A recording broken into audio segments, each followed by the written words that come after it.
Do you ever walk into a room and your hand just finds the light switch, almost without thinking? Well, that's not a coincidence. Today, we're going to pull back the curtain on the hidden rules that decide where your home's lights go. It's a whole master plan, and it's all designed for your safety and, just making life easier. I mean, we've all been there, right? Fumbling along a dark wall, searching for a light switch that just isn't where it's supposed to be. It's frustrating, and honestly, it can feel a little unsafe. But the thing is, the placement of that switch isn't random. Nope, it's all part of a master plan, a set of rules that are carefully designed to light your way and keep you safe. So let's figure out what that plan is.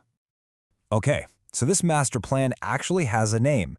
It's called the National Electrical Code. This is basically the official rulebook that every electrician in the country has to follow.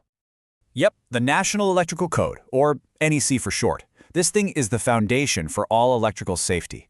And it's not just a set of suggestions. Its official purpose is the practical safeguarding of persons and property from hazards arising from the use of electricity.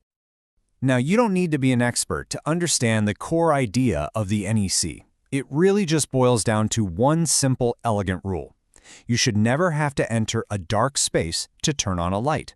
That switch has to be right there at the entrance. Simple as that. So where does this rule apply? Well, let's take a quick walk through a typical house and see these rules in action. So the NEC says this rule is mandatory for all habitable rooms.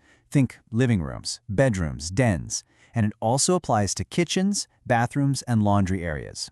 Every single one of them must have a light controlled by a switch right near the door. No exceptions.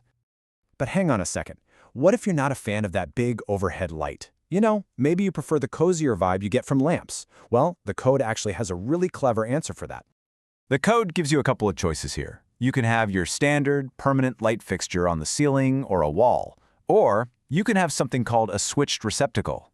It looks just like a normal outlet, but it's actually wired to the wall switch. So you just plug your lamp in, flip the switch by the door, and bam, you've got light. Problem solved. But there is one critical catch. In kitchens, bathrooms, and laundry rooms, that switched outlet trick isn't allowed.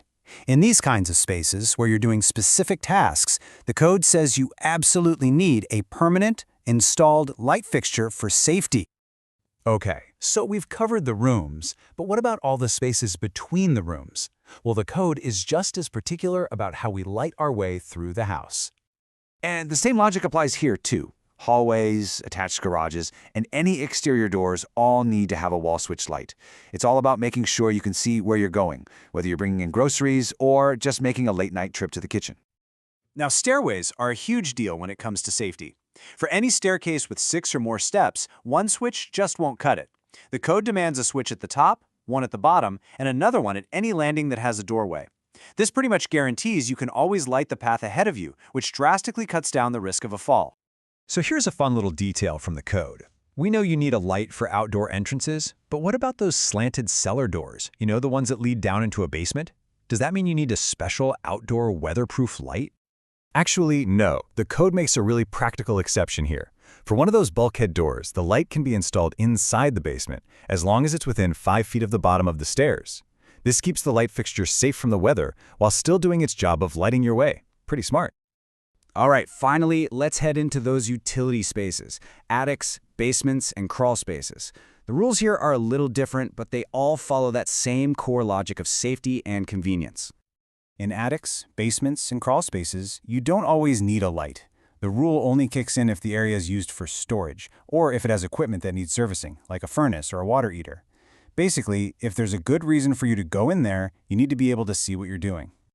And true to form, the control for that light has to be right at the point of entry. It can't be buried deep inside the space. So whether it's a pull-down attic ladder or a basement door, that switch has to be right there, waiting for you. So, as we've kind of toured the house, you can see a really clear pattern emerge. These aren't just a bunch of random rules. They actually form this cohesive blueprint that's designed for 2 key things: safety and convenience. And this table really sums it all up perfectly. Just look at how the purpose changes. It goes from simple convenience in a living room to task safety in a kitchen, and then all the way to critical fall prevention on stairways. Every single rule is directly connected to a practical, common-sense reason. Ultimately, it all comes right back to the NEC's mission statement. Every rule we've talked about is designed to practically safeguard persons and property. It's a whole system built to protect you and your home from the dangers of electricity. So the next time you flip a light switch, maybe just take a second to appreciate it. You're using a system that's been perfected over decades to be so intuitive you don't even think about it. And it kind of makes you wonder, what other hidden designs are all around us, quietly keeping us safe?